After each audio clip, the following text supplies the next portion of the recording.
An elderly man, Henry, risked his own life to save a drowning wolf from a frozen lake. You won't believe how the wolf later repaid the kind man. Henry lived all alone in the wilderness. Every winter he told himself that he was getting too old for such a harsh life far from civilization. He really enjoyed watching wildlife and feeling part of it, but over the years, the cold winters became more and more difficult for him. The frosty wind pierced through even the old man's warm fur clothing. He dreamed of just sitting by the fireplace and drinking hot, sweet tea and not fishing on a frozen lake in the bitter cold. But there was no choice. It was necessary to stock up on fish for the entire coming winter. One day in December, Henry went fishing as usual. When he reached the lake through the winter forest, he noticed a huge wolf approaching the shore in the distance. The animal was far enough away that the old man did not feel danger and could simply admire this magnificent predator. Henry could tell from the wolf's behavior that it was still quite young and inexperienced. The wolf stepped onto the lake ice to quench its thirst, unaware of the deadly risk it was taking. A mature wolf would never have dared to step on the thin, not yet completely frozen ice.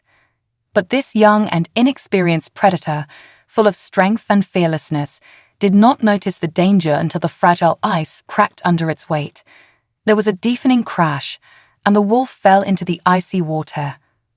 The poor animal tried to get free, but its heavy shaggy skin quickly got wet, and a thin layer of ice broke under its weight each time and did not allow the animal to get to the surface. The wolf floundered desperately in the icy water, weakening and freezing with every wasted minute. Henry could no longer bear to watch this torment. He dropped his fishing gear and ran to the wolf, taking with him a brand new gun, a recent gift from his son, just in case. The son was worried about his elderly father living alone in the forest, and for safety, he gave him a weapon. Henry understood perfectly well that going out on thin, fragile ice was very dangerous, so he assessed which side the ice was thickest and carefully crawled from there to the animal in trouble. Slowly reaching the wolf, the man gently grabbed its paws and pulled it toward him. Fortunately, the ice held both of them, and the predator seemed to sense that the man wanted to help him and did not resist. After a few minutes, which seemed like an eternity to Henry, he was finally able to pull the wolf ashore. The man sighed with relief, but the wolf remained lying in the snow because, due to hypothermia and severe weakness, he could not even stand on his paws. Henry realized that abandoning the predator now in the forest would mean almost certain death for the animal. So, the man gathered the rest of his strength and dragged the predator to his cabin in the woods.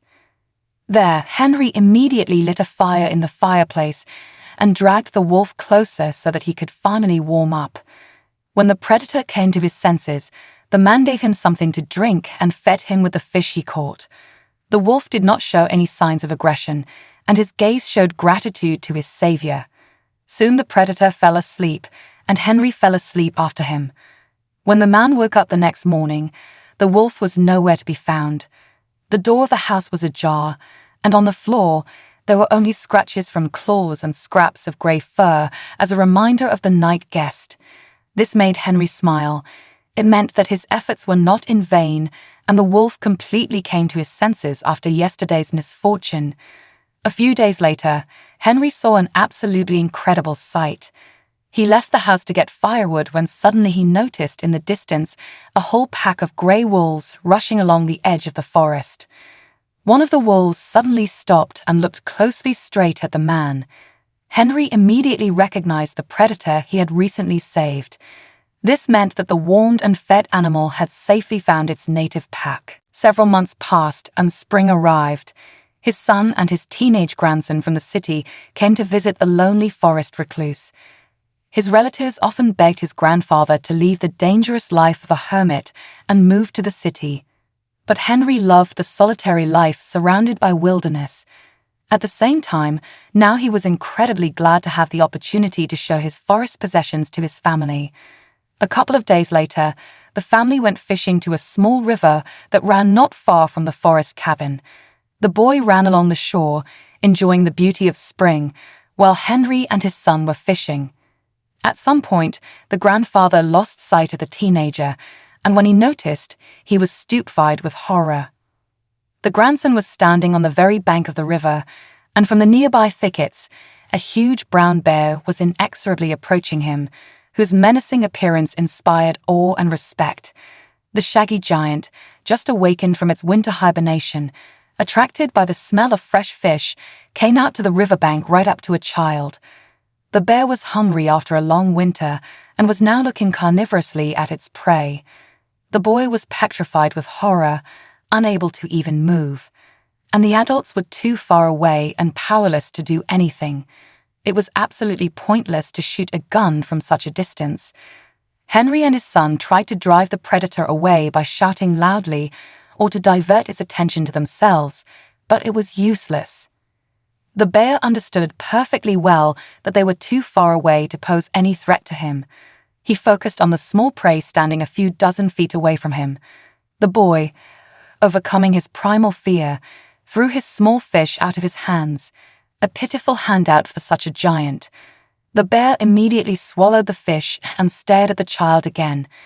Now that the smell of fresh fish had whetted the wild beast's appetite, he was clearly not going anywhere. Henry rushed to his grandson with all his might, hoping to somehow distract the attention of the predator, even if it cost him his life. But to his horror, Henry realized he was too late. The distance was too great.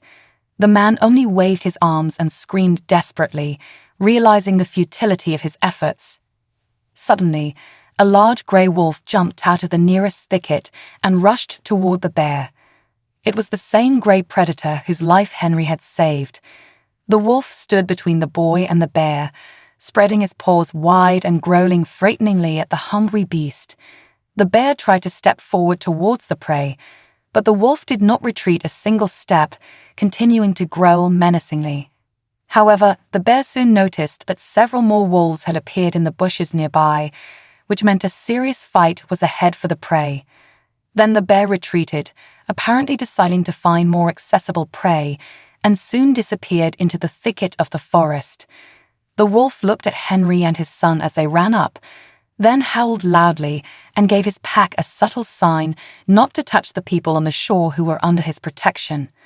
After this, the wolf, making sure that the bear would not return, also headed towards the forest, following its pack. 3 people stood on the shore for a long time, unable to believe in their miraculous salvation. After this incident, Henry confidently told his son that he would never return to the city again and would forever live in the forest, since wild nature and its noble inhabitants were much closer to him than such unpredictable and cruel people.